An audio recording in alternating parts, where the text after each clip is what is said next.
Alors peut-être.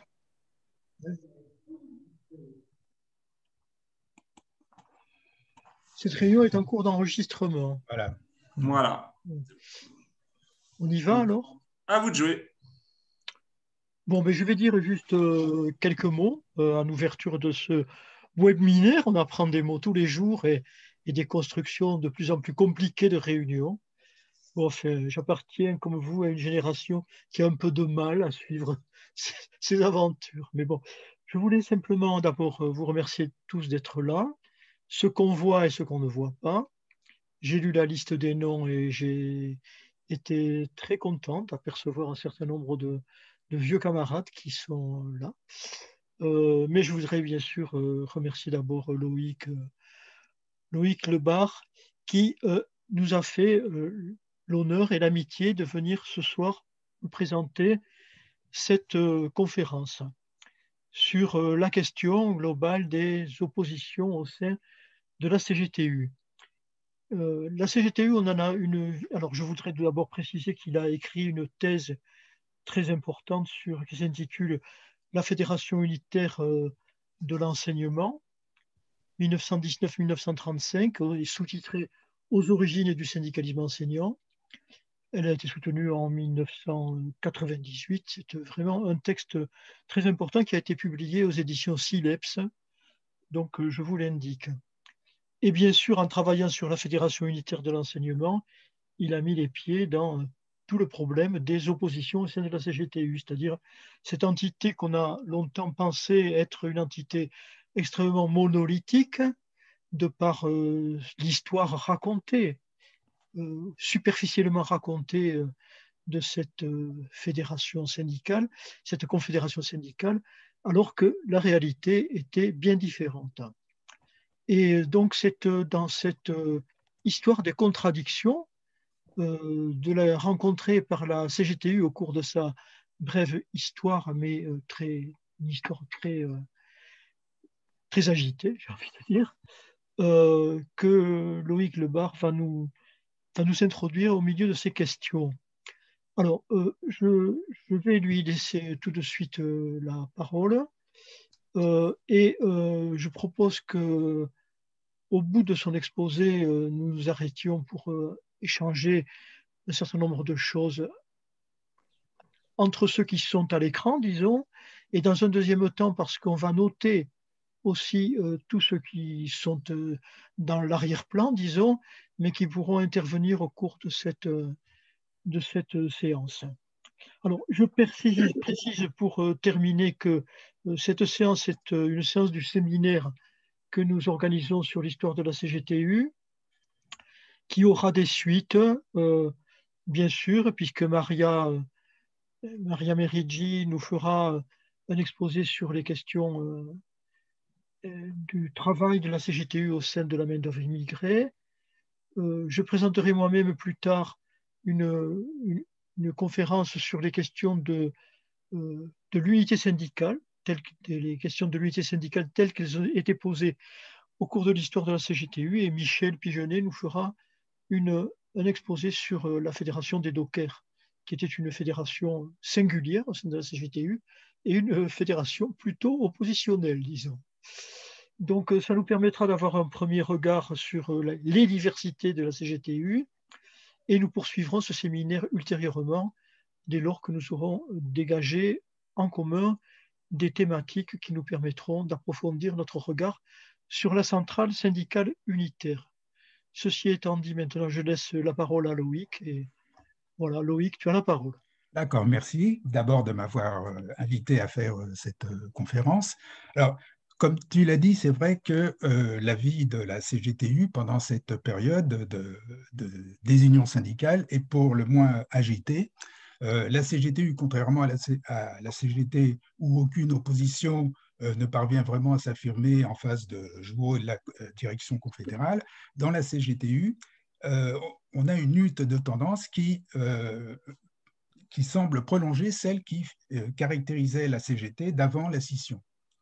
Avec cependant des différences notables. D'abord, la direction issue du congrès de Saint-Étienne, de la CGTU en juin 1922, personnifiée un peu par Gaston Monmousseau, n'a jamais été menacée de perdre la majorité. Les minorités, toutes confondues, ont eu au congrès de 1931, là où elles ont obtenu le maximum de mandats. Ça regroupe, les minorités regroupent à peu près 15% des mandats. D'autre part, la majorité confédérale n'a pas été confrontée à une minorité, mais à plusieurs qui se sont constituées à des moments différents entre 1922 et 1929 et qui sont animés par des militants et des militantes qui n'ont pas forcément les mêmes motivations et les mêmes objectifs. Ce qui fait que leur unification est assez difficile. Elle n'est jamais complète, au grand regret de Pierre Monat, qui en 1929 disait « Il ne faut pas que les vagues de secours de la minorité hésitent à se fondre dans les vagues précédentes ». Cependant, ce sont toujours les mêmes problèmes qui sont à l'origine de la constitution de ces minorités. Ça tourne autour de la place et du rôle que le PC doit ou peut tenir dans la CGTU. Et ça tourne aussi sur les conséquences des oscillations, pour ne pas dire des tournants, de l'orientation que ce parti impulse dans la Confédération, en particulier sur le problème de la revendication, de la réunification syndicale. Donc, il y a 3 vagues successives qui voient se créer des minorités. D'abord, la première, c'est celle qui, en 1922-1923, ce sont des minorités qui sont constituées par les tenants de ce qu'on appelle le syndicalisme se suffisant à lui-même, dans la tradition du syndicalisme révolutionnaire. La deuxième vague, c'est la Ligue syndicaliste, qui est fondée, elle, par des militants exclus ou des missionnaires du Parti communiste et qui protestent, qui ne sont pas d'accord avec la direction unique du PC et de la CGTU qui a été instaurée en 1925. Enfin, la troisième vague, elle se constitue en 1929. Elle a les mêmes caractéristiques que la Ligue syndicaliste dans le sens qu'elle est formée par d'anciens militants du PC qui ont été exclus ou qui ont démissionné. C'est la minorité numéro 2 du congrès de 1929. Et puis aussi, c'est la minorité organisée par la majorité de la Fédération unitaire dans l'enseignement, qui va tenter de mettre en place une opposition plus large avec des militants du groupe de la vérité, de la Ligue communiste, de l'opposition de gauche. Et ces minorités réagissent aux conséquences qu'elles jugent désastreuses de la politique ultra-gauchiste de la troisième période, celle qu'on a appelée classe contre classe, qui est impulsée par le PC dans la CGTU. Donc c'est à l'émergence de ces oppositions, différentes aux difficultés qu'elles ont éprouvées à se fédérer, qu'est consacrée donc cette conférence. Alors, la première vague, c'est, je rappelle donc qu'à l'issue du congrès de décembre 1921, c'est une majorité, disons, anarchiste et avec ce qu'on appelle des syndicalistes purs qui se retrouvent à la tête de la CGTU. Cette minorité est battue, cette majorité plutôt, est battue au congrès de Saint-Étienne de juin 1922. Et c'est le groupe de la vie ouvrière, avec Monmousseau, et des éléments qui en sont proches, comme Marie Guyot, par exemple, ou comme Casals, qui deviennent majoritaires. Ces 2 tendances s'affrontent sur le problème que doit être la CGTU et sur le problème de l'adhésion à l'internationale syndicaliste révolutionnaire. Donc, il y a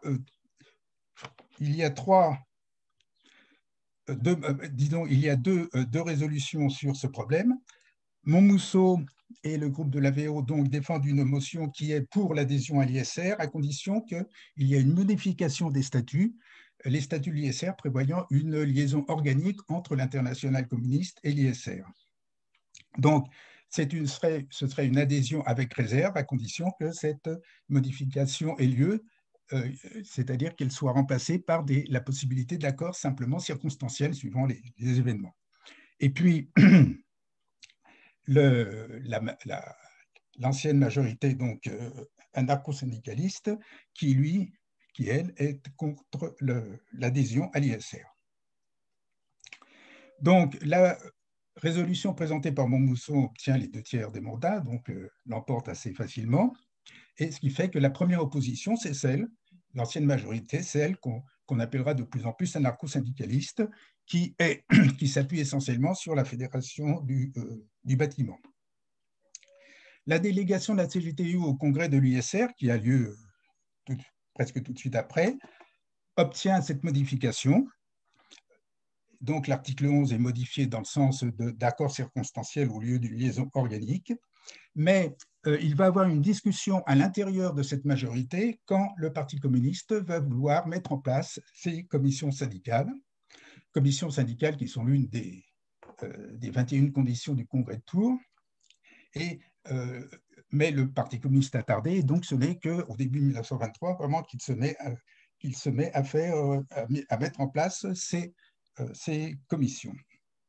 D'autre part, il y a un autre problème, c'est qu'il y a eu un comité central d'action contre la guerre qui a été mis en place à l'occasion de l'entrée des troupes françaises dans la Ruhr. Et ce comité de circonstanciel a tendance à devenir permanent. Ce qui fait que ça va déclencher un débat à l'intérieur de la commission exécutive de la CGTU, le 23 mars 1923. Donc, il va y avoir 2 textes en présence.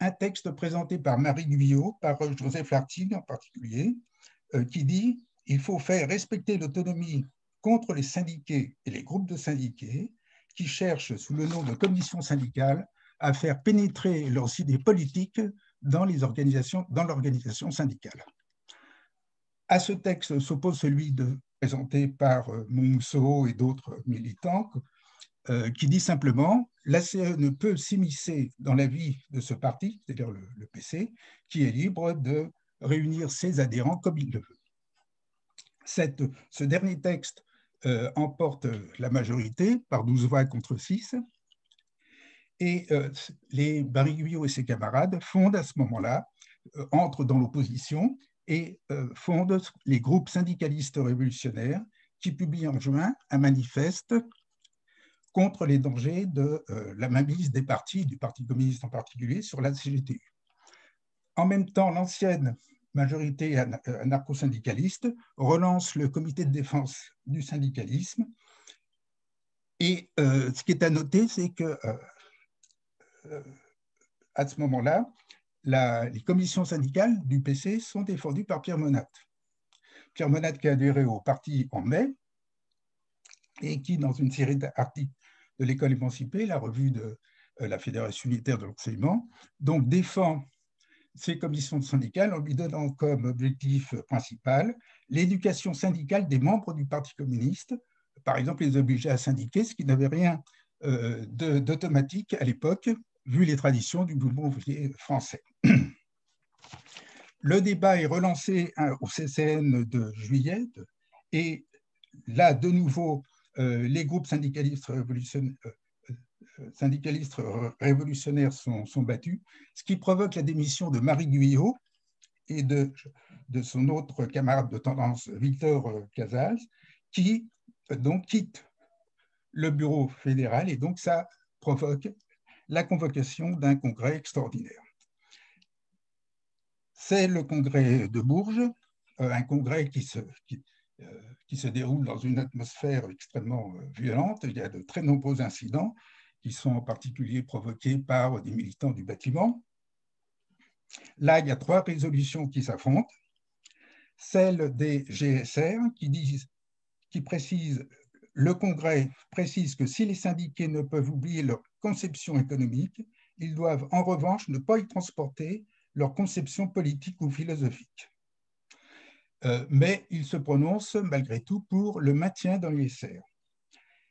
Il y a la majorité, il y a le texte du CDS, simplement quitter les SR, et puis le texte de la majorité, bon, bah, c'est le rappelle que bon, les organisations politiques organisent leurs militants comme elles le veulent et que les tendances ont le droit de s'exprimer sans problème à l'intérieur de la CGTU et évidemment qui se prononce pour le maintien de l'ISR, de l'adhésion à l'ISR.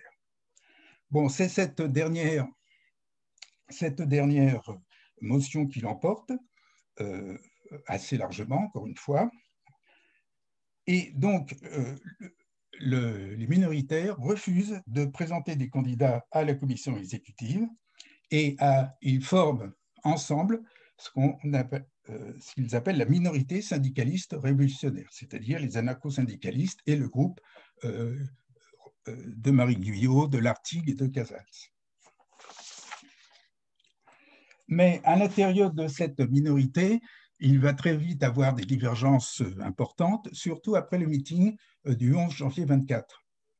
Ce meeting, je le rappelle, c'est des anarchistes qui essayent d'empêcher la tenue d'une réunion du Parti communiste, dans les locaux d'ailleurs de la CGTU, sur les grèves, parce que les grèves, c'est le problème des syndicats et non pas du parti. Donc, ça se transforme en une bagarre générale, une fusillade, il y a deux morts, et dont un sûr qui est libertaire, et puis le deuxième, bon, chaque camp, en quelque sorte, se l'approprie. Et en juin, le bâtiment décide de partir, de quitter la CGTU et d'entrer dans l'autonomie. Alors, de l'autonomie, ils vont créer l'Union fédérale des syndicats autonomes en novembre 1924, puis une partie d'entre eux, la CGTSR de Pierre Bénard en 1926, mais il y a d'autres syndicats autonomes qui vont rester autonomes, complètement autonomes jusqu'à la fin, et d'autres qui vont adhérer à la CGT. L'ancienne minorité regroupée dans les GSR disparaît plus ou moins, étant donné que Lartigue et Casals ne militent plus, ils s'arrêtent de militer pour X raisons, et que Marie Guyot, qui est en mauvais état de santé, qui veut essayer de se faire, elle a été révoquée en 1921, donc elle va essayer de se faire réintégrer grâce à l'arrivée au pouvoir du cartel des gauches, donc elle ne tient pas trop à apparaître au premier plan, et elle ne milite plus que dans sa fédération, où elle va organiser une minorité, une minorité syndicaliste révolutionnaire qui va se doter d'un organe, l'Action syndicaliste, dès novembre 1925. Donc, la minorité syndicaliste révolutionnaire disparaît, ce qui fait que le congrès de 1925 se déroule dans une atmosphère beaucoup plus détendue que celui de Bourges. Pratiquement, la minorité ne s'exprime, qui n'existe plus réellement, ne s'exprime que par un ou deux militants. Par contre, il y a un débat intéressant sur la rééligibilité que veut introduire le bureau fédéral et qui se heurte à l'opposition d'un nombre considérable de militants qui ne sont pas dans une opposition, mais qui sont contre ce qu'ils considèrent comme une remise en cause des traditions du syndicalisme français. Finalement, la rééligibilité est votée, mais à une courte majorité. Cependant, on note l'intervention d'un militant, Victor Godenech, du livre, mais lui qui a la particularité de faire partie de ce qu'on appelle le noyau de la révolution prolétarienne, qui a été fondée par Pierre Monat en janvier 1925. Donc ça, c'est la deuxième vague, celle qui va aboutir à la formation de la Ligue syndicaliste. Bon, alors, Pierre Monat, donc, a un passé politique et syndical déjà conséquent. Il a adhéré, on l'a vu en 1923, au Parti communiste. Il est en charge de la rubrique sociale de l'humanité, avec deux militants qui vont jouer un rôle très important aussi dans la Ligue syndicaliste, Maurice Chambellan et un jeune militant tout juste âgé de 22 ans, et Ferdinand Charby, qui est typographe. Et évidemment, il y a Rosmer, qui lui aussi fait partie de cette équipe, bon, et qui rentre en conflit avec la direction du Parti communiste de l'époque, en particulier à propos de la discussion qui se mène à l'intérieur du Parti communiste russe. Ils prennent position plutôt en faveur de Trotsky. Et ils s'opposent aussi aux méthodes avec lesquelles la direction qui est aux mains de Train et de Suzanne Giraud, de la façon dont la bolchevisation se fait, une façon qu'ils jugent autoritaire, bureaucratique et qui finalement désorganise le PC plutôt que de le renforcer. Donc, il démissionne de l'Humanité en avril 24 et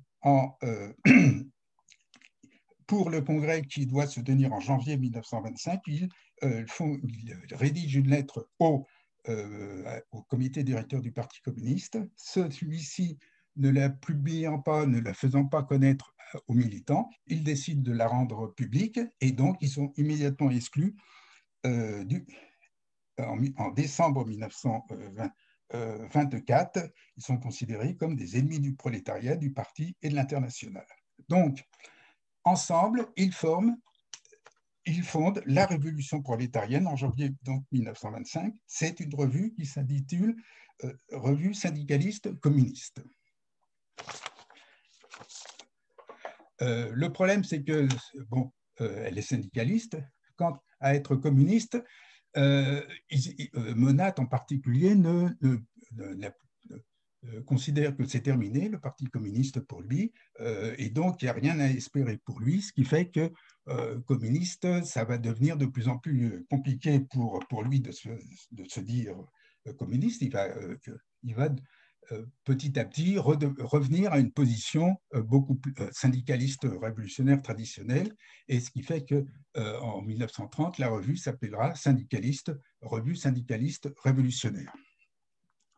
Donc, s'il n'y a rien à espérer du PC, par contre, il faut sauvegarder la CGTU d'un naufrage qu'ils estiment, vu la politique du parti, pratiquement inévitable. Et il se fixe comme objectif de lutter pour la reconstruction de l'unité syndicale. Mais à part ça, chaque membre du noyau conserve son autonomie. Par exemple, Rosmer va participer à la création de la Ligue communiste pendant un temps et sans quitter ce noyau.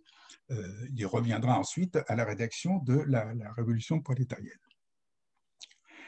En avril, un lecteur de la Révolution prolétarienne, donc, propose la création d'une ligue syndicaliste avec des sections en province pour coordonner l'action dans les syndicats. Et la réponse de Monat est assez... Monat n'y voit pas l'intérêt. Il dit pourquoi, pour une revue, pour y voir clair, une revue suffit, pas besoin d'une ligue. La revue donne des informations, des études sur les problèmes économiques, les problèmes du mouvement ouvrier, mais bon, pas besoin d'un organe de tendance. Mais finalement, après les congrès fédéraux, confédéraux plutôt de l'été 1925, Maurice Chambellan reprend l'idée, c'est-à-dire organiser dans chaque confédération un mouvement pour le retour à un véritable syndicalisme autonome et unifié, respectant la liberté d'organisation et l'expression des tendances. Bon, Monat est toujours un petit peu réticent, mais finalement, les événements le font changer d'avis. Pourquoi? Parce qu'il constate, ainsi que d'autres de ses camarades, un malaise dans la CGTU. C'est le titre du manifeste aux syndiqués de la CGTU qu'il publie en mars 1926. Il constate des effectifs qui stagnent ou même qui sont en baisse, alors que ceux de la CGT augmentent. Il s'élève contre la manière dont la campagne contre la guerre du Maroc a été menée, c'est-à-dire que c'est le Parti communiste qui a imposé dans le comité d'action permanent ces mots d'ordre, et au lieu d'avancer un mot d'ordre comme l'arrêt des combats, qui aurait permis quand même à un certain nombre d'autres organisations de pouvoir mener la campagne avec ce comité, le PC a imposé des mots d'ordre comme fraternalisation des troupes et évacuation du Maroc, ce qui est quand même un autre registre, dirons-nous. Et ce qui fait que la grève générale qui a été appelée par la CGTU le 12 décembre 1925 contre cette guerre n'a été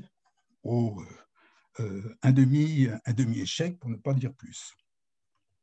Il s'élève aussi contre, contre la centralisation que la direction de la CGTU est en train de mettre en place, en particulier contre la création des unions régionales à la place des unions départementales. Les unions régionales qui sont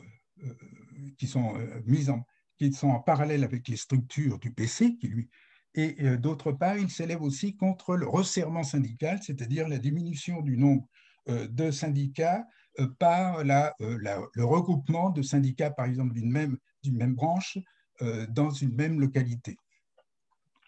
Les signataires de ce manifeste, ce sont les membres du noyau, plus un certain nombre de syndicalistes. Et donc, Menat, maintenant, se prononce pour une double lutte de tendance à la CGT, contre le réformisme, et à la CGTU. Donc, on aboutit en mai 1926 à la fondation de la Ligue syndicaliste, Ligue qui reçoit des adhésions individuelles, qui entend former des groupes locaux et fédéraux dans les deux confédérations, avec des réunions communes pour examiner les problèmes d'ensemble quand l'occasion s'en présentera. Disons qu'en réalité, les groupes locaux, celui qui a vraiment marché, c'est à Paris, mais qu'en province, il y en a eu relativement peu, qui n'ont pas eu une activité extraordinaire. Donc, ils se prononcent évidemment pour l'unité syndicale et en attendant, ils veulent multiplier les lieux de contact entre les militants des deux confédérations dans des comités d'action, dans des commissions d'unité. Quelques jours après la fondation de cette ligue, il y a un événement qui va les conforter dans leur décision, c'est la publication dans l'Humanité de la thèse syndicale du Parti communiste qui indique la direction unique des deux organisations est réalisée au sommet, faisant ainsi allusion au fait que Montmousseau et Dillilieu, qui sont les deux des membres du bureau confédéral, deux secrétaires généraux de la CGTU, qui ont annoncé leur adhésion au Parti communiste au printemps 1925 et qui sont directement cooptés d'une manière officieuse dans un premier temps, puis ensuite ça deviendra officiel, qui sont cooptés au bureau politique du Parti communiste. Alors, d'ailleurs, ce malaise de la CGT, de la CGTU, d'autres militants le constatent aussi, c'est en particulier dans le Parti communiste la publication de la lettre des 250 en octobre 1925, qui elle aussi se prononce contre la bolchevisation à la hussarde, le bluff permanent des résultats. Et parmi les signataires, on trouve des syndicalistes, et en particulier Victor Angler, de la Fédération des ports et docks, ce qui lui vaudra d'ailleurs une exclusion du Parti communiste, et aussi une autre militante de Rouen, Germaine Goujon, qui tous les deux dirigent l'union locale de Rouen. Donc, c'est le baptême du feu, en quelque sorte, de la Ligue syndicaliste, c'est le congrès de 1927, le confédéral de 1927, dans un contexte qui est marqué par un tournant à droite, entre guillemets, de l'internationale communiste et de l'ISR, après l'élimination de Zinoviev, qui est remplacé par Boukharine à la tête de l'internationale communiste. Et c'est l'époque où, ce qu'on appelait la deuxième période, où il y a des tentatives de rapprochement avec la gauche des organisations syndicales réformistes. C'est l'époque du comité anglo-russe. Et c'est l'époque où les syndicats soviétiques veulent entrer dans la fédération syndicale internationale d'Amsterdam et envisagent même la liquidation de l'ISR. En France, Train et Giraud sont remplacés par d'autres militants à la tête du PC, Doriot, Cachin, Semard. Mais évidemment, quand il y a un tel tournant, pendant un temps, il y a des aspects contradictoires de l'application de cette politique. Ce qui fait que, par exemple, en décembre 25, la commission exécutive, le CCN plutôt, introduit la dictature du prolétariat dans les statuts, dans les buts de la CGTU, donc dans ses statuts, alors que quelques mois plus tard, la CGTU propose tout simplement de rentrer en bloc dans la CGT avec un certain nombre de garanties. D'ailleurs, une position qui est critiquée, y compris par la Ligue syndicaliste, qui semble considérer quand même que là, ça va un petit peu trop loin, c'est un petit peu trop rapide, que les garanties ne sont pas suffisantes. De toute manière, la réponse de la CGT, c'est la position qu'elle défendra jusqu'au bout, adhésion individuelle des dissidents, comme elle les appelle, comme elle l'appelle les militants de la CGTU. Et donc, la CGTU, la direction de la CGTU ne se décourage pas, et elle apporte son soutien à ce qu'on a appelé la motion Paris-État rive droite, c'est-à-dire les cheminots, une réunion des sections des syndicats de ce réseau, des syndicats confédérés et unitaires qui se réunissent en mai 1927 et donc qui votent une résolution prévoyant des AG et des congrès de fusion à tous les niveaux. Et en attendant, ils se prononcent contre les fusions partielles que certains syndicats essayent de faire entre confédérés et unitaires, parce que si ces syndicats autonomes resteront isolés et à terme, ça voudrait, ils ne pourront pas se maintenir comme ça, et donc ils seront obligés d'aller soit vers la CGT, soit vers la CGTU. Ça ne fera pas avancer l'unité. Donc, comme je l'ai dit, le baptême du feu, c'est de la Ligue syndicaliste, c'est le congrès de Bordeaux en septembre 1927. C'est un congrès qui se déroule dans un climat assez apaisé. La Ligue syndicaliste peut intervenir sans soulever trop d'hostilité. Une majorité unie, la Ligue syndicaliste a réussi à fédérer la minorité de l'enseignement de Marie Guyot, et aussi des militants comme Victor Angler, par exemple, qui interviennent à ses côtés. Alors, la Ligue syndicaliste fait un certain nombre de reproches dont j'ai parlé et auquel s'ajoute un autre, l'échec, là encore relatif, de la grève du 8 août en faveur de Sacco et Vanzetti, qui a été préparé dans des conditions, disons, un petit peu rapides. 40 syndicats se prononcent contre le rapport moral, mais sur 1495, donc ça donne une idée quand même d'un rapport de force qui est largement en faveur de la majorité. Et ce qui est intéressant aussi de voir, c'est qu'une partie des critiques sont reprises par des militants qui soutiennent la majorité confédérale, comme Antoine Rambaud, un autre cheminot, mais qui estiment quand même qu'il y a un certain nombre de choses qui ne vont pas et qui le disent ouvertement, sans se faire taxer donc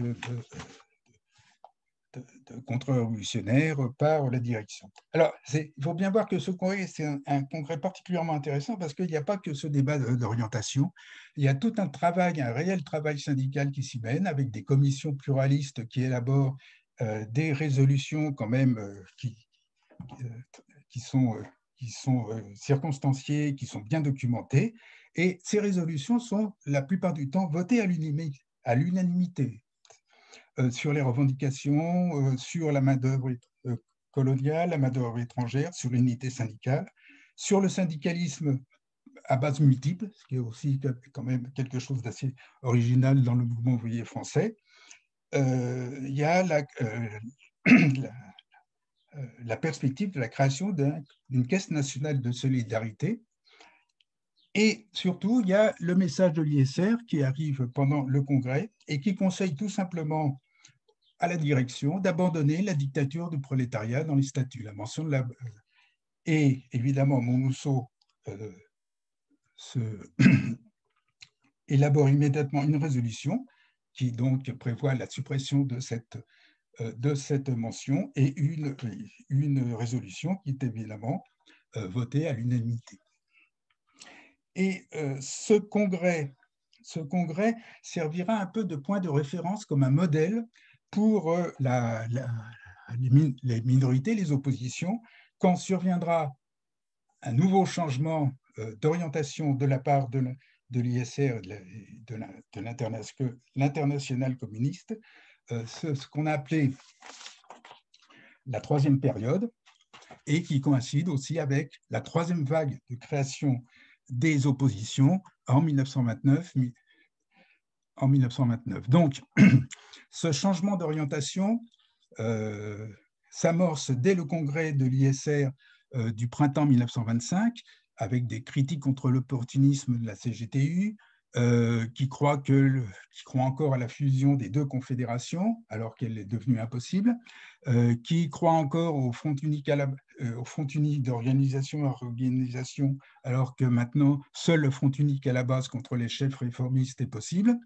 Et ce virage s'affirme avec le 6e congrès de l'Internationale communiste en septembre 1928, où Boukharine est écarté de sa direction, et c'est ce qu'on appelait la troisième période. Une troisième période qui se caractérise par un certain nombre de considérations. L'Internationale communiste constate une aggravation de la crise économique qui sévit depuis la fin de la guerre. Donc, il n'y a pas eu pour elle de stabilisation, et elle considère cette crise comme la crise ultime du capitalisme.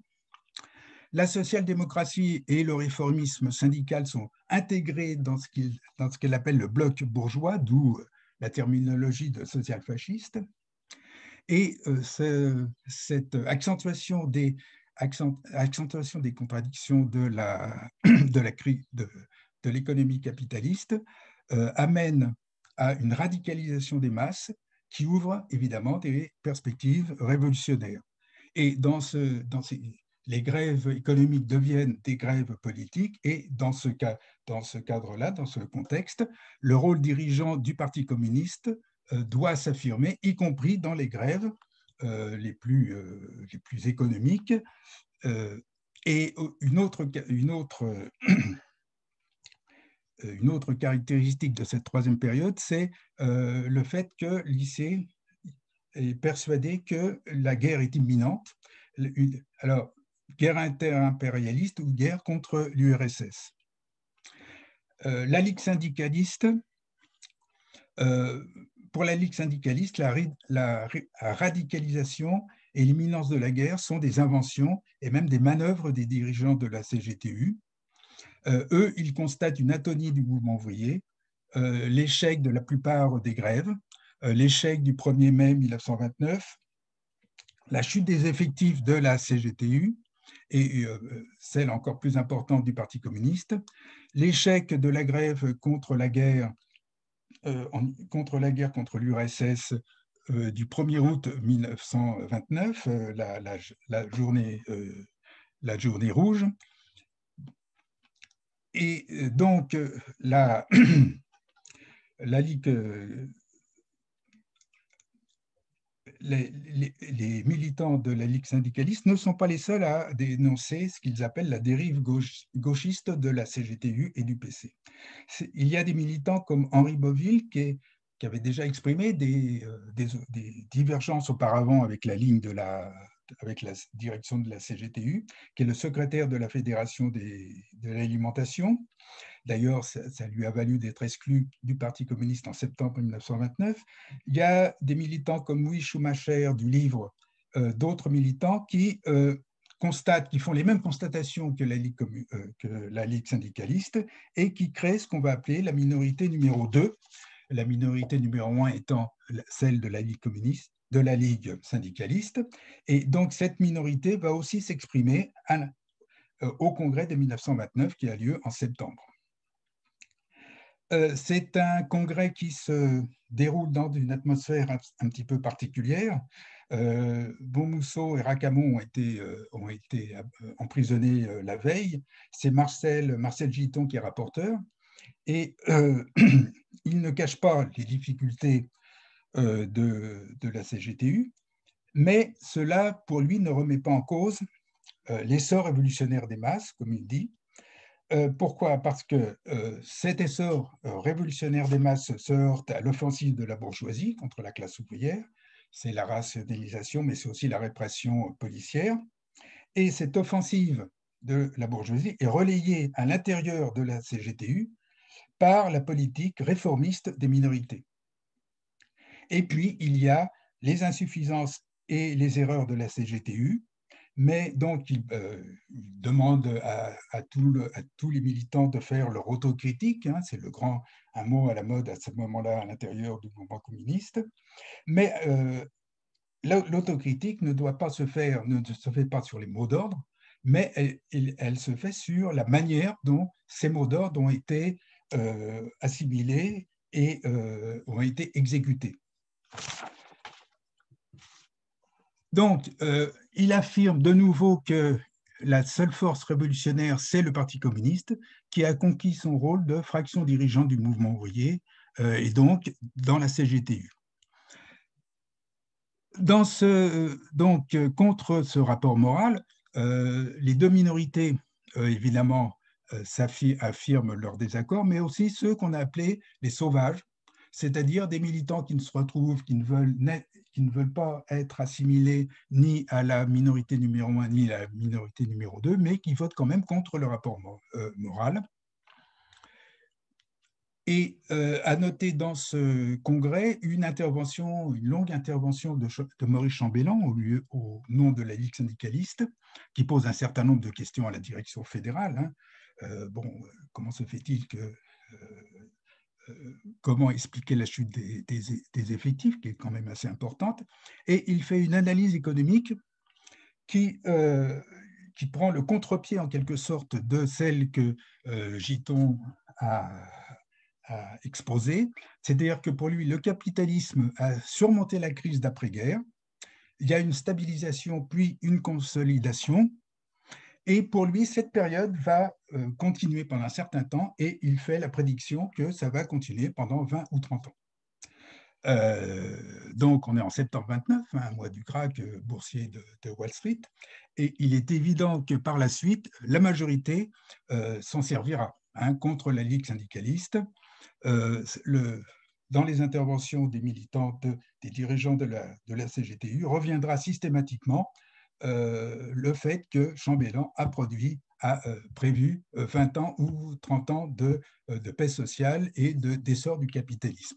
Ce qui est une manière, disons, de dévaloriser, de discréditer tout ce qu'il pourrait dire.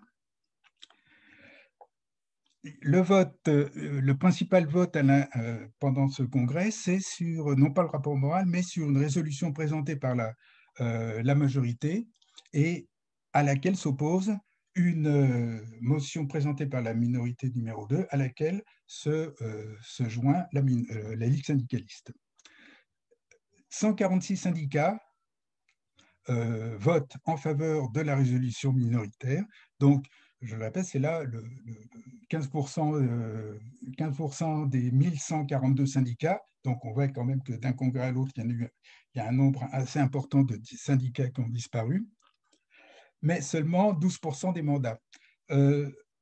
D'où viennent ces votes favorables à la minorité des fédérations comme l'alimentation, le livre, les ports et docks, le verre, l'enseignement, le bâtiment et aussi, mais moins proportionnellement, les cheminots. La minorité numéro 2 refuse de siéger à la commission exécutive alors que Chambellan accepte d'être suppléant. La minorité numéro 2, à l'issue de ce congrès, crée le Comité pour l'indépendance du syndicalisme, qui se structure un peu à la manière de la Ligue syndicaliste, avec des cartes, des timbres, des groupes répartis dans le territoire et dans les différents syndicats, et publie un hebdomadaire, Le Cri du peuple. La différence essentielle avec la Ligue syndicaliste, c'est que dans un premier temps, ils ne croient pas vraiment à la possibilité d'une réunification syndicale, puis d'autre part, eux n'interviennent pas dans la CGT, c'est uniquement un regroupement minoritaire dans la CGT. À ce moment-là, il y a une offensive de la majorité pour essayer contre cette minorité, offensive qui est organisée en quelque sorte par les commissions syndicales qui préparent soigneusement les congrès des fédérations des syndicats qui sont tenus par les minoritaires. C'est ainsi que Schumacher quitte le secrétariat de la Fédération du Livre parce qu'il est mis en minorité dans son syndicat. Et quelquefois, il y a même des structures parallèles qui se mettent en place contre les organisations officielles qui sont tenues par la minorité. Au début 1930, les adhérents de la CGTU, de la Ligue syndicaliste, adhèrent au comité pour l'indépendance du syndicalisme. Ils sont représentés à sa commission exécutive et Chambellan, en particulier, collabore au Cri du peuple. Donc, on peut penser que l'opposition est unie cette fois-ci, mais en réalité, elle ne l'est pas parce qu'il y a une nouvelle opposition, une nouvelle minorité qui est apparue, celle de la Fédération de l'enseignement. Alors, je ne reviens pas sur les conditions qui ont fait que ces militants comme Louis Boué, comme Maurice Demanget, comme Joseph Rollo, Jean Aulas, Gilbert Céré ont été exclus ou ont démissionné du Parti communiste. Toujours est-il qu'en septembre 1929, il publie le manifeste de la majorité fédérale de la FUE. Et la différence essentielle avec les autres minoritaires, c'est qu'eux s'affirment toujours communistes. Ils renouvellent leur soutien au PC, qui est, d'après eux, le seul groupement politique révolutionnaire. Et ils ne croient pas à l'indépendance idéologique du syndicalisme. Il y a une certaine remise en cause de la charte d'Amiens. Donc ça, c'est évidemment une différence fondamentale avec le CIS.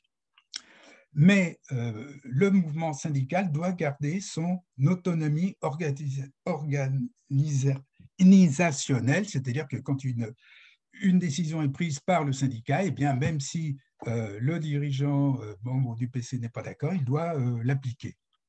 Donc, ils sont contre la direction unique de ce point de vue-là, dont la proclamation, disent-ils, serait une absurdité, même si le Parti communiste avait réellement conquis son rôle de dirigeant, ce qui est loin d'être le cas de par son orientation, depuis 1928, qu'ils opposent à l'orientation de la CGTU qu'elle suivait en 1927.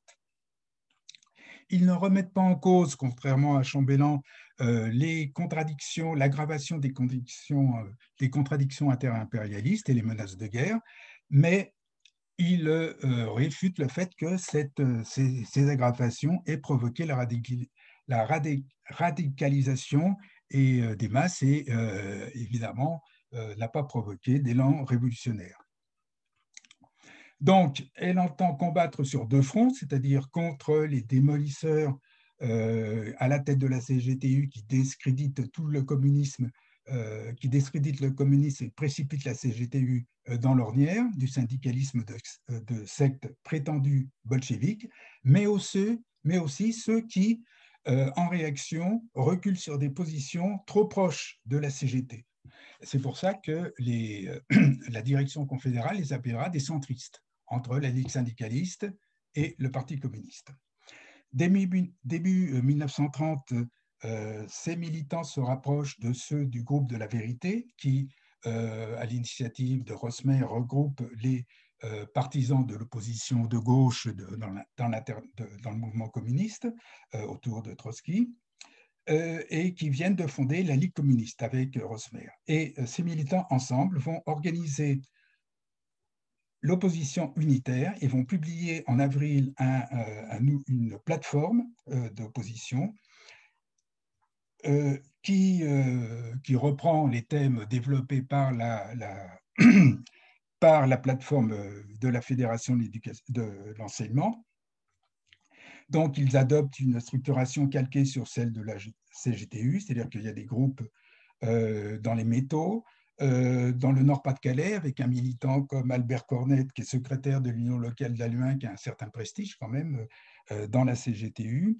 En Touraine, il y a un militant, Alfred Bernard, qui est un ancien secrétaire du PC, qui prend en main donc la structuration de cette opposition unitaire. Donc, cette opposition unitaire qui a l'air d'être relativement bien partie, mais cette opposition, de même que la fédération, que le CIS, va se trouver confronté à l'initiative de l'appel des 22 pour la réunification syndicale. Et l'échec de cette... alors d'abord, cette initiative a provoqué des divergences à l'intérieur de l'opposition unitaire entre les militants de la fédération unitaire et les militants de la liste syndicaliste qui eux-mêmes sont divisés en tendances, donc sur ce problème. Donc l'opposition unitaire va éclater et l'échec du comité des 22 va amener presque tous les minoritaires de la Ligue syndicaliste et du CIS à rejoindre les uns après les autres la CGT entre 1931 et 1933. Mais ça, bon, on le verra sans doute à l'occasion de la conférence qui sera faite sur le problème de l'unité. Alors, pour terminer, je voudrais simplement faire quelques remarques sur ces différentes oppositions. D'abord, il y a une indéniable faiblesse dans le sens qu'elles ne parviennent pas à s'implanter en dehors des secteurs où ces militants interviennent directement. Par exemple, elles ne s'expriment pas vraiment dans la Fédération des métaux, dans le bâtiment, faiblement chez les cheminots, sauf dans le réseau de l'État, dans des fédérations comme les PTT, comme le textile. Deuxièmement, il y a un manque d'organisation flagrant pour lutter contre quand même les conditions syndicales dont une grande partie de l'activité est de lutter contre la minorité. Difficulté aussi à renouveler leur cadre. C'est toujours à peu près les mêmes militants qui interviennent dans les congrès, que ce soit au niveau confédéral ou au niveau fédéral. Et évidemment, ils sont combattus par la direction confédérale, mais cette direction qui les utilise quand même, dans un certain sens. C'est-à-dire qu'ils sont bien utiles pour expliquer pourquoi la CGT éprouve des difficultés à appliquer sa ligne. Donc, en les laissant longuement s'exprimer dans les congrès, tout en les combattant, il est évident qu'elle peut ainsi ressouder ses partisans. Quand on a affaire à un adversaire, c'est plus facile de faire en sorte que ces militants, même s'ils éprouvent un certain nombre de doutes sur l'orientation qui est donnée à la Confédération, ils doivent combattre avec leur direction contre cette minorité. Et de même qu'en exagérant quelque peu le péril qu'elle représente, c'est une manière de ressouder ces partisans qui seraient tentés sans ça quand même d'intervenir pour dire qu'eux aussi, il y a un certain nombre de choses qui, d'après eux, ne vont pas dans la CGT. Bon, je m'arrêterai là, je vais peut-être dépasser un peu le temps.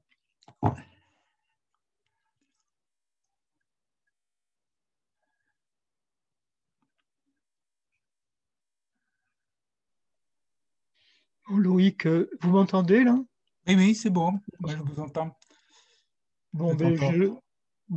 J'espère que tout le monde s'entend, qu'on s'entend au milieu de toutes ces turbulences de désaccord, qu'on puisse s'entendre au sens physique du terme.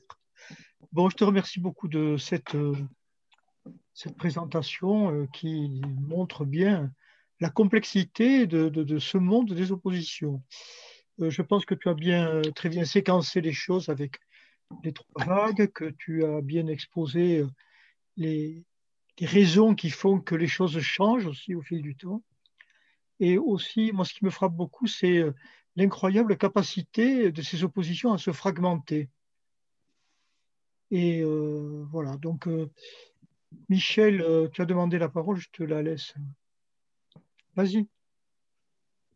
Il faut que je retrouve le micro. Oui. Ah ouais. Donc, merci beaucoup à Loïc pour cet exposé sur une question, on l'aura compris, extrêmement compliquée. Et c'est la chose que je voudrais souligner, parce que, au fond, il y a des oppositions, apparemment il y a une majorité, mais ce qu'on a bien compris aussi, c'est que les deux évoluent en cours de route. C'est-à-dire qu'il y a en permanence une reconstruction, une redéfinition de la majorité et de l'opposition. Ça serait, et ça on l'a bien compris, ça serait évidemment trop simple de considérer en quelque sorte, d'une part, une majorité communiste qui aurait une vision très claire de ce que doit être un syndicalisme communiste. Ça n'est pas le cas. Et si la CGTU, entre guillemets, historiquement, sert à quelque chose, c'est en quelque sorte à définir par tâtonnement douloureux ce que peut être un syndicalisme communiste.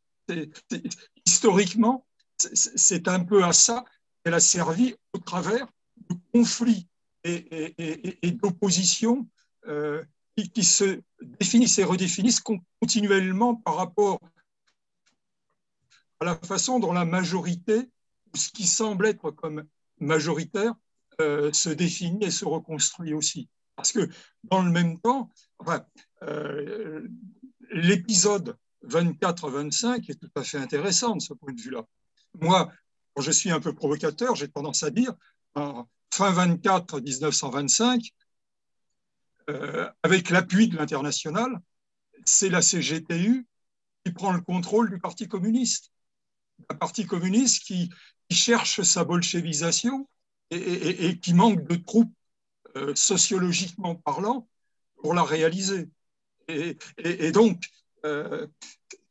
c'est extrêmement compliqué. Dans le même temps, le Parti communiste se construit. Et donc, je crois que ce sont ces dynamiques qui sont extrêmement intéressantes. Et puis, du côté des oppositions, c'est vrai que on voit à la fois la continuité, la queue de comète du syndicalisme révolutionnaire, qui ne disparaît jamais complètement, et qui est toujours présente. Et puis on voit aussi se forger, mais avec quelle difficulté, une opposition politique trotskiste. Et c'est même là, le qualificatif est hasardeux, mais disons qu'il tend à se faire, mais dans la douleur aussi. Parce que si on prend le cas de Rosmer, le moins qu'on puisse dire, c'est que Rosmer a des liens avec Trotsky, il l'accompagne, mais il n'est pas toujours d'accord avec lui. Et même dans la Ligue communiste, il n'y reste pas longtemps. Donc voilà, tout ça est extrêmement mouvant. La deuxième chose, et puis j'arrête de parler, c'est quand même le moment 26-27. C'est tout à fait intéressant, parce que Loïc l'a bien dit, le congrès de Bordeaux, d'une certaine façon, il pourra apparaître comme un congrès modèle d'une maison commune, même si il y a de fortes oppositions. Parce qu'on y travaille. On ne fait pas que s'y combattre, on y travaille. Et on voit poindre dans ce congrès de 27 des choses qui vont peut-être retomber après dans la CGTU, mais qui retravailleront par la suite. Puis quand même, 26-27, c'est le moment où, de fait, la CGTU, c'est les hautes eaux de la CGTU. Je regardais tout à l'heure, bon, elle annonce, alors après les chiffres, hein, mais 475 000 adhérents, c'est son niveau le plus élevé. La CGT n'a que 600 000 adhérents au même moment. C'est-à-dire que le rapport, certes, est en faveur des confédérés jouaux, mais ce n'est pas écrasant. Par la suite, oui, ça va basculer, hein, le rapport de force. Mais c'est le moment le plus haut. Et c'est le moment, alors je garde mes ports pour plus tard, où il y a une véritable poussée unitaire dans les ports. J'arrête là. Merci.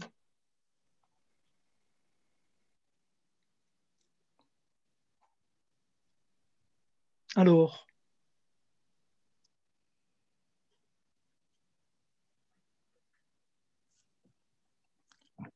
Je voudrais dire une chose. Je peux?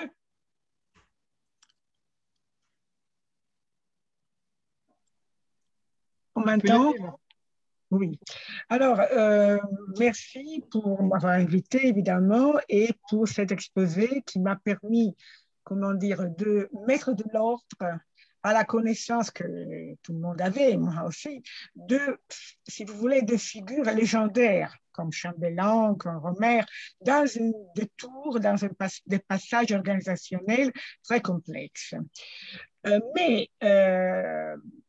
Alors, je dois anticiper mon approche. Moi, aussi bien pour l'Italie que pour la France que pour l'Allemagne, j'ai presque jamais étudié une organisation en tant que telle, mais avant tout, les effets sociaux de cette organisation. Donc, j'ai rencontré, par exemple, la main-d'œuvre immigrée parce que bien étrangère, parce qu'on l'a rencontré tout le temps dans les épisodes du mouvement ouvrier dans l'entre-deux-guerres. Alors, à propos des minorités, l'impression qu'on tire des connaissances qu'on a, mais surtout de cet exposé si intéressant, c'est qu'évidemment, il s'agit de tensions idéologiques, de positions, de très longues traditions typiques de l'histoire du mouvement, de la culture du mouvement ouvrier français. Ce n'est pas d'une découverte historiographique, mais ça émerge très bien de l'exposé qu'on vient d'entendre. Mais aussi l'impression, évidemment, d'un débat qui est serré entre les lieux, les instances d'une organisation, c'est-à-dire une lutte intérieure qui assume beaucoup d'énergie de ceux qui la manifestent, avec des revues, des lieux de rencontre, etc. Alors, la question est la suivante. Dans les derniers mots de son exposé, Loïc Lubin a dit la faiblesse de ces minorités, avant tout, c'est de n'avoir pu sortir des lieux d'intervention de ces militants, de certaines fédérations, de certains lieux, de certains lieux de réseaux de sociabilité, on pourrait même dire, à la limite. Alors, la question qui vient, naturelle, je dirais, une interprétation de tout ça. Pourquoi l'enracinement dans certains milieux, mis à part l'autorité morale, sinon politique, de certains personnages comme justement Chambellan, Romer, etc., et la présence de certaines femmes aussi, qui est importante. Mais pourquoi? Pourquoi? La réponse n'est pas sûre, n'est pas évidente, mais la question, elle est importante. Pourquoi dans certaines fédérations et pas dans certaines autres? Pourquoi, par exemple, dans les métaux, dans le bâtiment, peu dans le bâtiment, mais dans les fédérations industrielles les plus importantes, il n'y a pas l'émergence si forte de cette minorité. C'est-à-dire, ce n'est pas pour tirer automatiquement des orientations politiques de certains moyens de travailler et tout ça, mais c'est une question que je me suis posée. Une autre chose plus petite que j'ai commencé à voir dans cette recherche sur la main-d'œuvre immigrée, c'est que dans la polémique entre la majorité et la minorité, qui est dans certains congrès très violente. Hein.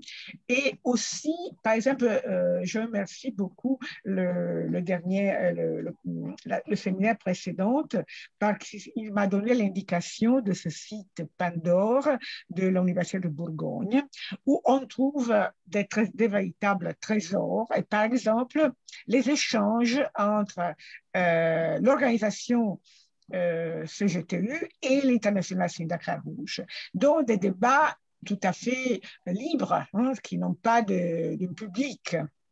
Et là, peut-être la polémique est encore plus forte.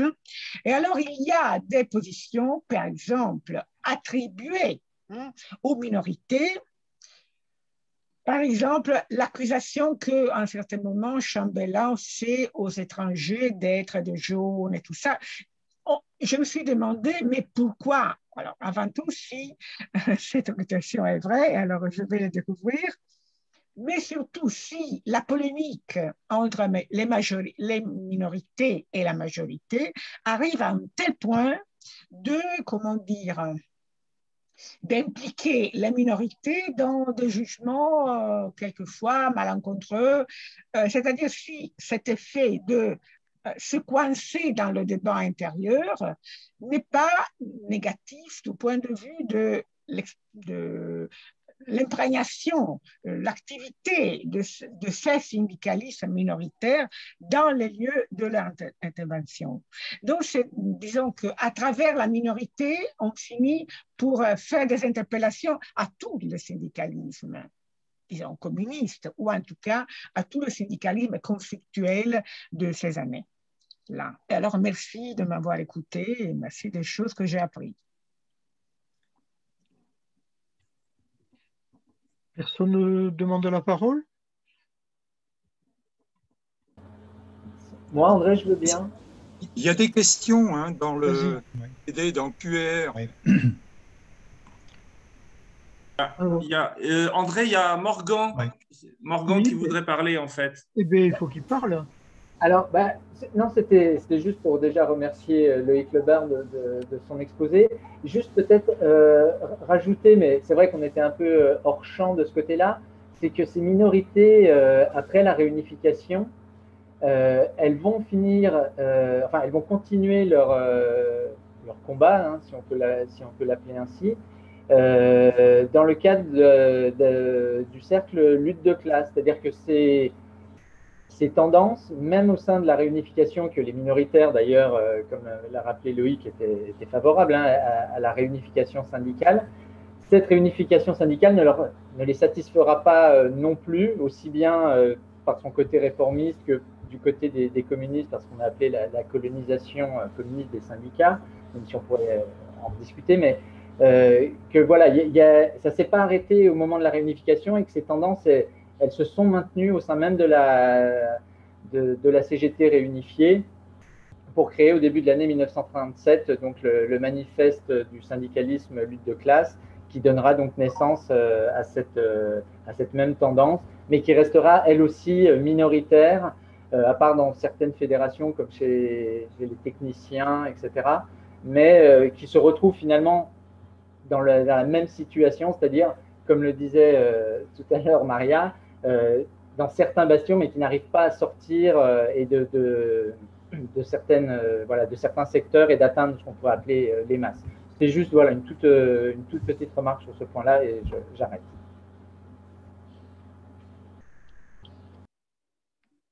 Alors, sinon, André, il y a des questions, en fait, il y a plusieurs questions qui figurent dans le QR, en fait, hein, questions-réponses en bas. Je peux t'en poser au moins deux. Tu veux que je te les exprime à l'oral? Ah oui, parce que j'arrive pas à les lire, moi.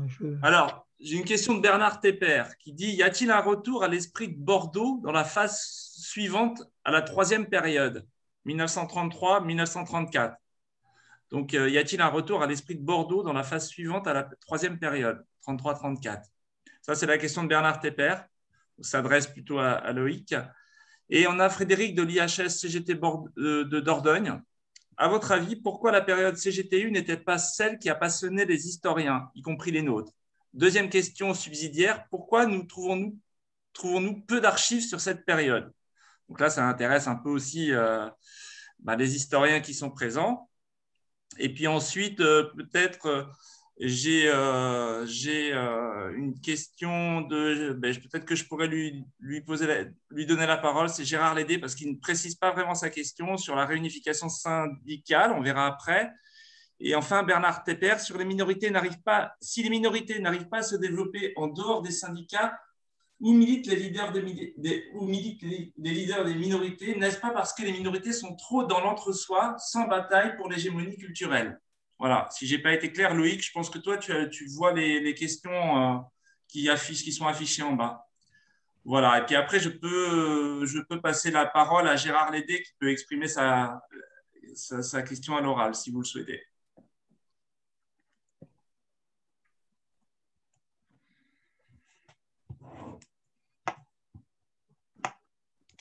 Loïc, tu veux répondre? Oui, je vous ai perdu, j'ai perdu la... je vous entends, je ne vous vois plus là, en ce moment. Hein. Ah. Bon, et de répondre au moins à certaines questions. Concernant le retour à l'esprit de Bordeaux, bon, en 1933, pas vraiment. En 1935, c'est le congrès qui va vers la réunification. Donc, dans un certain sens, oui. Mais c'est tellement dominé par ce problème-là qu'il n'y a pas vraiment d'approfondissement sur les autres problèmes. En ce qui concerne le fait que ces minorités ne sont pas parvenues à s'étendre dans d'autres secteurs que ceux où ils étaient à l'origine, je crois d'abord qu'il y a un certain nombre de choses à dire. Bon, d'abord, c'est une minorité qui est parisienne.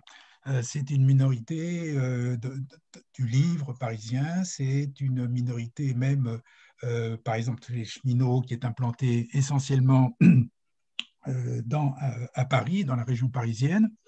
Et le fait qu'ils ne soient pas membres d'une organisation politique qui pourrait les mettre en contact avec d'autres militants, d'autres fédérations ou d'autres régions, fait qu'ils ont tendance à rester un petit peu entre eux et que le seul moyen souvent de correspondre avec d'autres militants, c'est par les lettres que ces militants peuvent envoyer à la révolution prolétarienne. C'est souvent d'ailleurs Monat qui répond, mais ça reste quand même des liens assez lâches, quoi. Il est évident que pour combattre à armes égales avec une structure comme le Parti communiste et ses commissions syndicales, ils ne sont pas du tout armés, ils n'ont pas du tout les mêmes armes à leur disposition. Et puis aussi, il y a le fait que dès que, que pour un militant isolé de la minorité, c'est quand même assez difficile d'intervenir dans les instances dans la CGTU, surtout à partir de 1928-1929. Qu'est-ce qu'il y aurait encore à dire sur...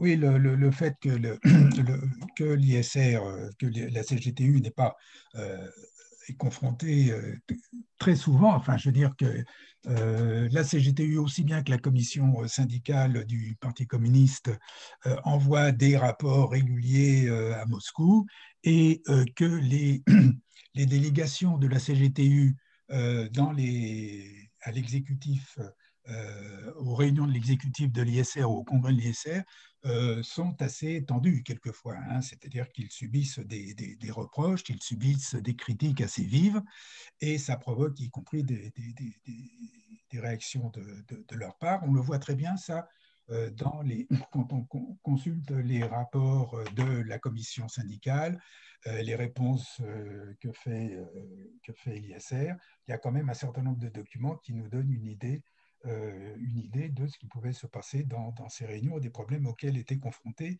cette confédération, les dirigeants de cette confédération qui était de la CGTU, qui étaient pris entre les mots d'ordre, les consignes de l'ISR et puis les contraintes d'une lutte de tendance qui était quand même où il fallait, malgré tout, étant donné qu'on était dans la même organisation, au moins pendant un certain temps, maintenir une certaine une cohabitation possible. Oui, alors les militants, enfin les militants qui sont apparus pendant cette période, on les retrouve en partie dans la tendance de classe qui s'exprime au congrès de la CGT en 1938. C'est en particulier le cas des militants de la Fédération unitaire de l'enseignement, qui, une fois la réunification syndicale, anime continue à publier l'École émancipée et qui anime des groupes des groupes des amis de l'École émancipée, étant donné que le droit de tendance n'est pas reconnu en tant que tel dans la CGT réunifiée. Et c'est, par exemple, au congrès de 1938, c'est Gilbert Serret, un des anciens secrétaires de la Fédération unitaire de l'enseignement, qui intervient au nom de cette minorité.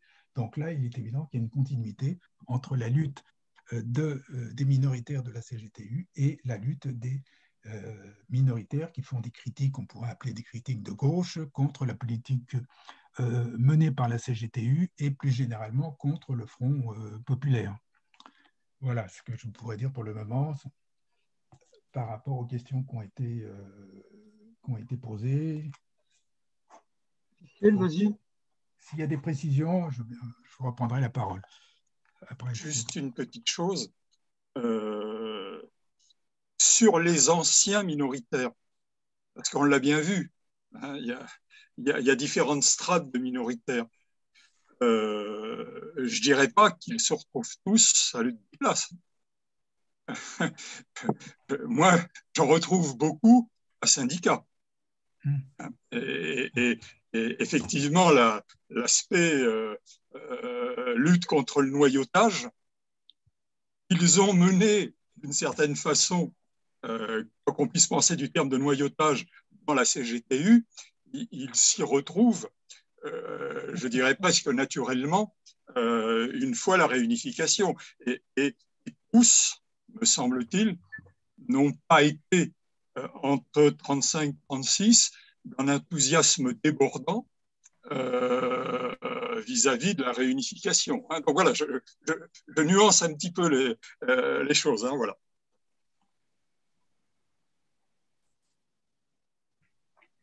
Michel, Ah. André, on ne t'entend pas, André.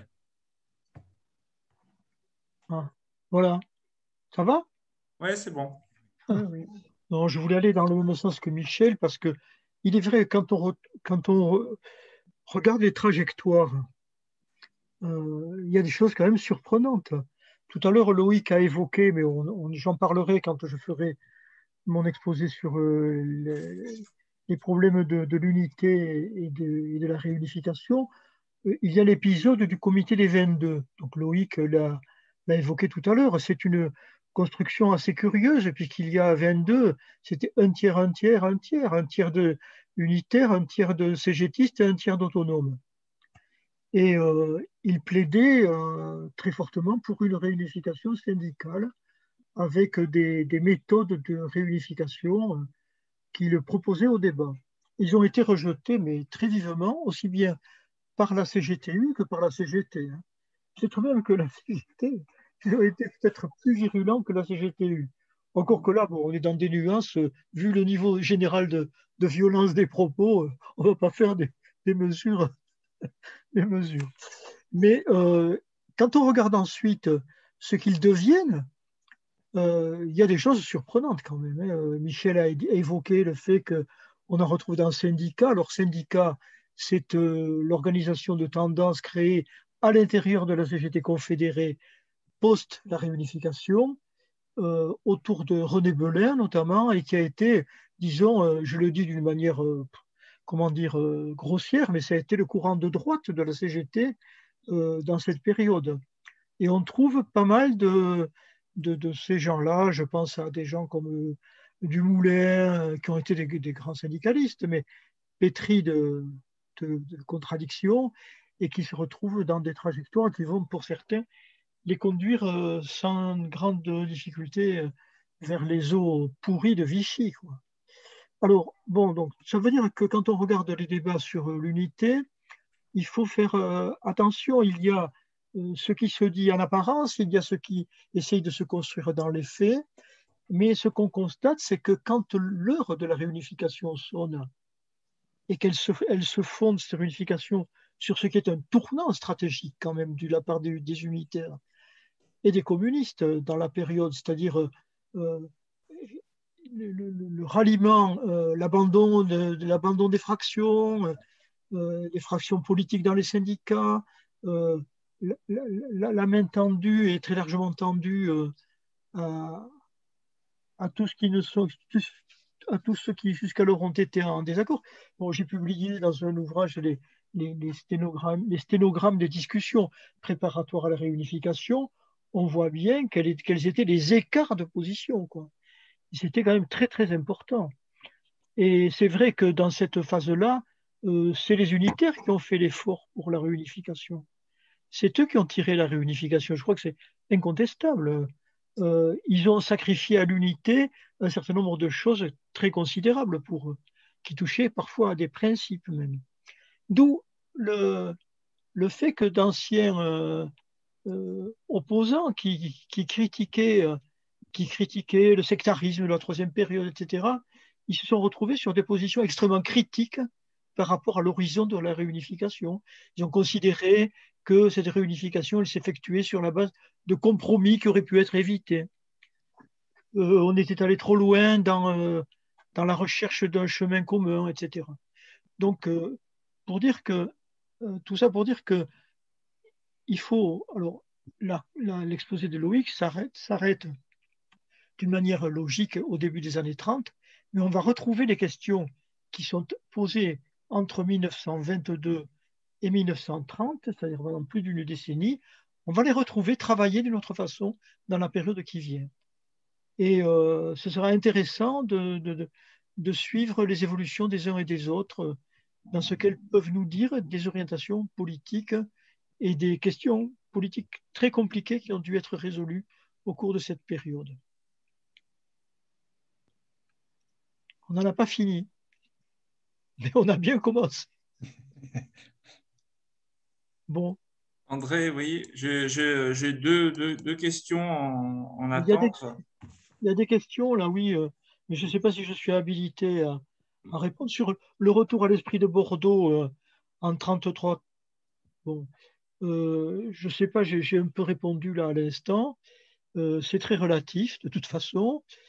Pourquoi la CGTU, mais Michel va m'aider à répondre à ça, pourquoi la CGTU n'a pas passionné les historiens?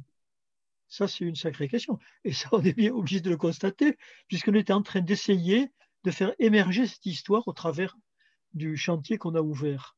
Michel, tu peux dire un mot là-dessus? C'est un cadeau. À mon avis, c'est Morgane qui répondrait le mieux à cette question. Ah, mais oui, mais bon, j'arrête de passer le bâton. Bon, il y a quand même un problème de source. Parce qu'il y a quand même eu la Deuxième Guerre mondiale qui est passée par là. Avec la destruction, la disparition, la saisie de toute une série de choses, dont certaines ont pu être récupérées après, mais quand même, il y a eu beaucoup de destruction. Il y a eu aussi, peut-être du côté des acteurs, une double peut-être réticence à revenir là-dessus. Parce que, alors je parle toujours des sources là, hein, je ne parle pas des historiens. Du côté des acteurs, il y a du côté des confédérés, le fait est qu'ils l'expliqueront bien après 1948, il y a eu une réunification qu'ils n'ont pas complètement maîtrisée, c'est le moins qu'on puisse dire. Et donc, de ce côté-là, en 1950, rappeler la réunification, c'est compliqué du côté de Force ouvrière. Et quant aux communistes qui ont pris le contrôle de la CGT après la libération, À quoi ça sert de revenir sur la période unitaire où ils étaient minoritaires, où ils étaient à la tête d'une CGTU qui était minoritaire dans le mouvement syndical et qui était précisément une CGTU en apprentissage de ce que pouvait être un syndicalisme communiste. Bon, ils considèrent, après la libération, que l'apprentissage est fini, ils ont leur maîtrise et que ce n'est pas la peine de revenir sur une période pour le moins mouvementée. Donc, tout ça, ça ne crée pas beaucoup en quelque sorte, de possibilités d'accès à des sources ou de recherche, de préservation, de conservation de sources. Alors, du côté des historiens, ça dépend. Il y a eu des vagues. Sans doute que dans la suite des événements de 68, il me semble qu'il y a eu une curiosité envers la CGTU, notamment du côté d'historiens qui pouvaient avoir des sympathies ou de la compréhension ou de l'envie de comprendre de ce qui avait été cette période extrêmement complexe, mais en tout cas un syndicalisme radical, pour le dire d'une façon un peu neutre. Bon, donc, voilà, et puis il faut le dire, l'entre-deux-guerres, bon, il y a des vagues de grève pour sortir de la Première Guerre mondiale, puis en 1936. Et entre-temps, du point de vue des mobilisations sociales, ce n'est pas extraordinaire, c'est le moins qu'on puisse dire. Donc, au fond, ce qui a été privilégié, ce sont les moments où ça bouge. Et les moments où ça bouge, c'est les moments avant la scission, juste avant, et puis c'est le moment après la réunification, ou en tout cas le contexte de réunification. C'est quand même une période, même si il se passe des choses dans le mouvement syndical, même s'il y a aussi des mobilisations, c'est pas terrible. C'est quand même une période creuse. C'est vrai que les références et les historiens préfèrent les périodes pleines et les périodes actives, d'abord parce que ce sont celles aussi qui produisent des sources. Voilà. Mais Loïc, Morgane sont plus habilités que moi à répondre pour cette question.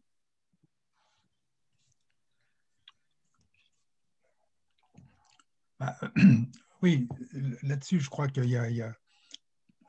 Le problème, c'est aussi qu'on ne peut pas faire l'histoire de la CGTU sans se référer pratiquement tout le temps à l'évolution du Parti communiste et à l'évolution de l'Internationale communiste. Et donc, à partir de là, aux problèmes qui se sont posés à l'intérieur du mouvement communiste international et dans le Parti russe en particulier. Donc, c'est vrai que les choses sont, de ce point de vue-là, sont relativement compliquées parce qu'on ne peut rien comprendre à ce qui se passe dans la CGTU si on n'a pas une vision d'ensemble des luttes de tendance qui ont lieu à l'intérieur du Parti communiste russe et dans l'Internationale communiste, qui se reflètent dans les positions de la CGTU. Ces fameux tournants, c'est quand même la preuve du fait que l'histoire de la CGTU s'explique en grande partie par ce qui se passe en dehors d'elle, quoi.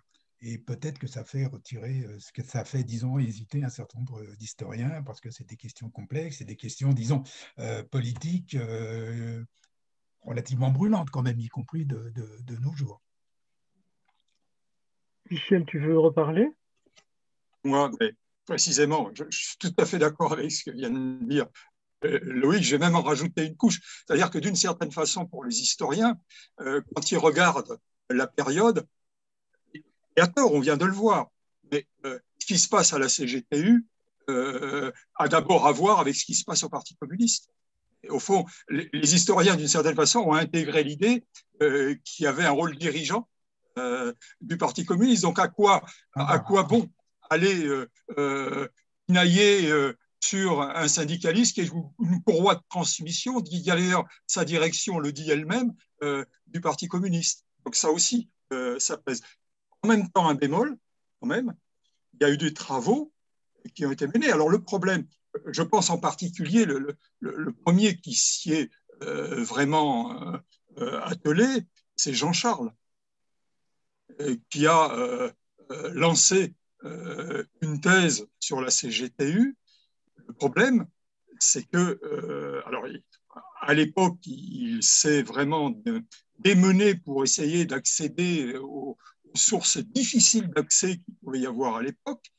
Il n'y avait pas Pandore, il n'y avait pas toutes ces ressources-là. Le problème, c'est que nous ne savons toujours pas s'il a soutenu sa thèse. Et nous essayons avec André, on ne désespère pas, de retrouver, parce qu'elle était presque, s'il ne l'a pas soutenue, elle était presque achevée. Et c'est quand même un mystère. Et donc, il y a là quand même un travail considérable qui a été mené dans les années 70, que indéniablement, n'a pas eu l'écho, même si Jean-Charles avait publié des articles, hein, qu'il aurait eu si la thèse avait été publiée. Bon, l'histoire de Jean-Charles en a décidé autrement, mais voilà. Morgane, tu veux rien dire? Tu es... Si, je veux bien parler. Non, mais bon, la thèse de Jean-Charles, elle n'a pas été soutenue. A priori, elle aurait. Alors, je parle avec des pincettes parce que Comment tu fais pour parler avec des pincettes? Je ne maîtrise pas tout. Elle aurait été retrouvée, effectivement. Mais moi, je ne l'ai encore jamais vue. Hein. Je n'ai jamais eu l'objet sous les mains, ni même un scan, ni quoi que ce soit. Donc, la thèse, sûre, elle n'a jamais été soutenue, mais elle aurait été retrouvée. Elle est effectivement, comme le disait Michel, pas tout à fait finalisée, mais le gros du travail avait quand même été fait. Il n'en demeure pas moins que Jean-Charles, j'imagine, a été lui aussi limité par ses accès aux sources. Et Michel, quand tu disais, effectivement, à l'époque, il n'y avait pas Pandore, mais il faut bien reconnaître que même sur Pandore, la CGTU est toujours le parent pauvre en termes d'archives. C'est-à-dire que les archives du prof interne ne sont pas celles qui ont été numérisées. Une grande partie reste encore à Moscou et les fonds ne sont toujours pas accessibles, en tout cas via Pandore. Mais encore une fois, depuis la dernière réunion où on en avait déjà parlé, je n'ai pas eu de nouvelles de ce côté-là. Je sais elle a été retrouvée, mais j'ai pas plus de nouvelles que la dernière fois. C'était quand il y a 2 mois, c'était en début d'année, quelque chose comme ça, qu'on avait fait la première réunion. Je n'ai pas eu de nouvelles depuis. Mais a priori, elle aurait bien été retrouvée, ce qui est déjà important. Elle a été retrouvée par qui? Elle se trouve pas où? Ce serait sa femme. D'accord. On est sur la piste. Bon. Je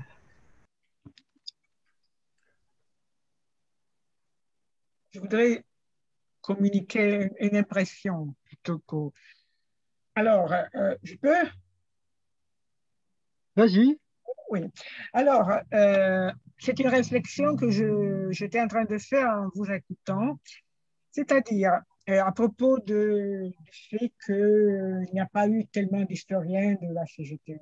Alors, avant tout, pour les protagonistes, dans l'entre-deux-guerres, le fait d'avoir un syndicalisme de présence, syndicalisme de l'intérêt général, c'est presque comme dire des jaunes, c'est-à-dire l'insulte plus grave que la CGT puisse porter vers la CGT, dans une période où justement les insultes sont réciproques et sont très, très vives. En 1936, le PCF approche de l'expérience du gouvernement, mais surtout le Parti communiste d'après 1948 est un parti communiste qui a gouverné. Donc c'est un point de vue qui est conflictuel, qui est polémique, qui est capable de grève extrêmement importante, réprimée par un gouvernement socialiste et tout ça. Mais en tout cas, c'est un syndicalisme qui a connu un point de vue d'intérêt général, disons. Donc, probablement, ce syndicat CGTU, encore tout imprégné d'une mouvance syndicaliste révolutionnaire, n'est pas tellement dans une continuité. En effet, quand un dirigeant, dans ces rencontres, ces colloques entre militants, ces comités exécutifs, on parle, on tire un bilan d'une grève, on dit on a fait des fautes parce qu'il y a encore la mentalité syndicaliste révolutionnaire. C'est une accusation qui parcourt tout le temps, mais évidemment, si on évoque toujours cette erreur, ça signifie qu'il y a des pratiques dans l'entre-deux-guerres qui avaient encore à faire, non, avec cette culture et qui, bon, après 1948, c'est un point d'interrogation. Pour les historiennes, c'est-à-dire le rapport à cette période. Alors, c'est vrai, évidemment, qu'on ne peut pas étudier la CGT sans connaître tous les parcours compliqués de l'Internationale Syndicat-Rouge, mais surtout du communautaire. Mais ce qui est, disons, passionnant, hein, du point de ça, moi je parle pour moi, hein, simplement pour moi.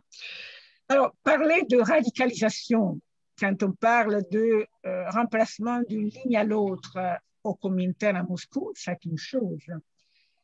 Voir l'effet de la radicalisation dans les barricades de Roubaix, de Pascal, c'est-à-dire enraciné dans une expérience sociale, ça est une autre. Alors, je trouve que c'est particulièrement intéressant d'étudier l'expérience CGTU parce qu'elle traduit, dans certaines manières, dans le quotidien du social, les tournants de l'international. Et justement, on peut se demander comment pousser les gens à faire des expériences comme une barricade en 1931 qui n'est pas si fréquent dans l'Europe de ces années-là. C'est plutôt une chose du XIXe siècle. Alors, je ne sais pas si la raison est celle-ci ou celle une autre, mais je trouve que ça, c'est une raison pour étudier la CGT. Voir comment les tournants politiques qui ont une autre raison, des parcours complètement différents, deviennent des expériences sociales. Ça vaut la peine de s'y coller, disons, à mon avis.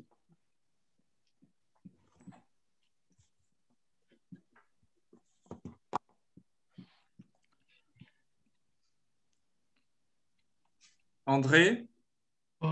Oui, j'ai peut-être deux petites questions en fait encore qui étaient posées par écrit en fait. Hein. Ouais. Une première, c'était qui s'adresse à Loïc, c'était serait-il possible d'avoir des précisions sur le rôle de Casals et l'Artigue, qui sont de la Fédération postale? Voilà, donc l'Artigue étant secrétaire général de la Fédération postale unitaire jusqu'en 24. Ça, c'était une question. Puis la dernière, c'était de Gérard Dédé, c'était avoir des précisions sur le positionnement sur le positionnement des différentes oppositions par rapport à la réunification syndicale. Bon, il y a eu déjà, voilà. Mais pour moi, c'est les deux dernières questions sur le chat, comme on dit. Voilà. Sur Casals et l'Artigue, le problème, c'est qu'on ne sait pas exactement, ils disparaissent un petit peu on ne les voit plus dans les comptes rendus de réunions, dans les comptes rendus de congrès, ils disparaissent. L'Artigue, il perd en 24, donc il n'est plus secrétaire de sa fédération et il disparaît de la circulation. Casals, c'est encore plus, on n'entend plus parler à partir de 24. Contrairement, la seule des trois figures des GSR de 1923, c'est Marie Guillot qui continue à militer, mais d'une manière un petit peu au ralenti, de par sa position révoquer, qui essayent d'être réintégrés, aussi pour des problèmes de santé très sérieux.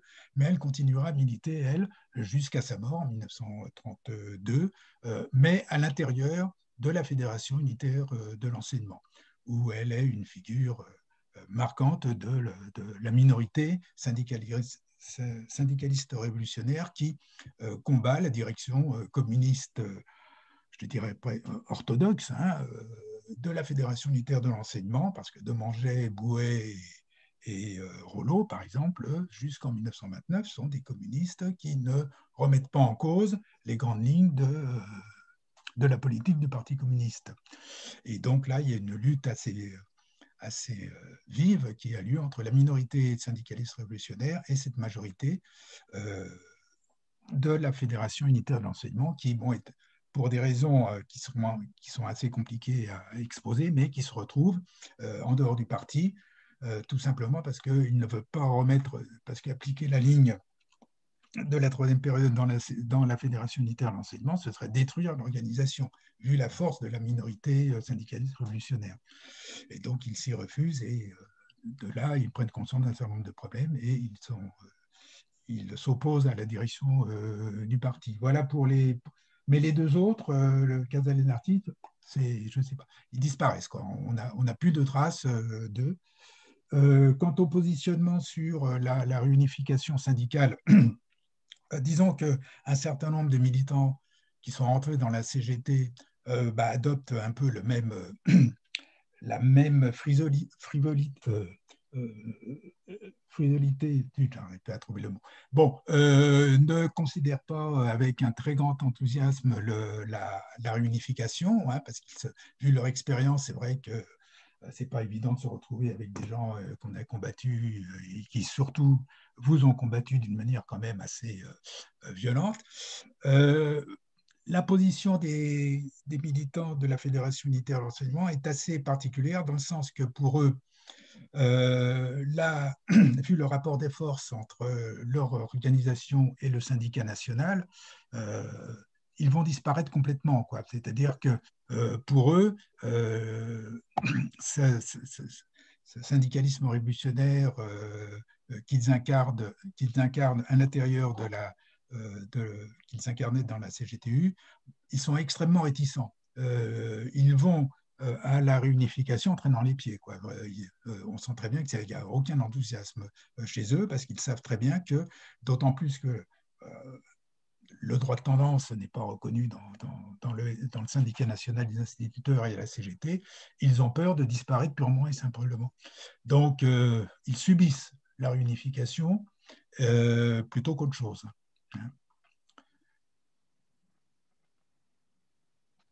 Bon, c'est à peu près... Oui, et pour prolonger ce que dit Maria, je crois qu'il y a des moments qui seraient extrêmement intéressants à étudier, c'est comment la CGTU essaye de créer un événement révolutionnaire à travers les fameuses journées contre la guerre, les journées pour Sacco et Vanzetti, comment ils essayent d'une manière vraiment volontariste de déclencher une grève qui ne repose que sur des motivations directement politiques. Ils essayent, bon, ils échouent, mais c'est intéressant de voir comment ils essayent de s'y prendre, la manière dont ils essayent de convaincre les ouvriers, de convaincre les salariés de participer à ces grèves. Il y aurait je crois que là, ce serait assez intéressant de voir comment ils s'y prennent et quels sont les obstacles qu'ils rencontrent. Et évidemment, les échecs presque, enfin, les demi-échecs dans le meilleur des cas et les échecs complets dans d'autres, quoi. Oui.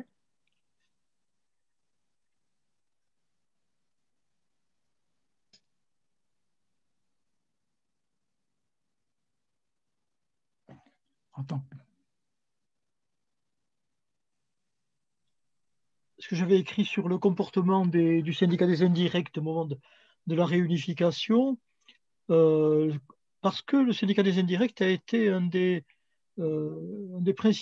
acteur important de l'initiative des 22. du comité 22. Et la réunification, ben, ils sont contents. Ils sont contents, ça les satisfait. Ils ont des mandats, et ils ont des mandats qui sont globalement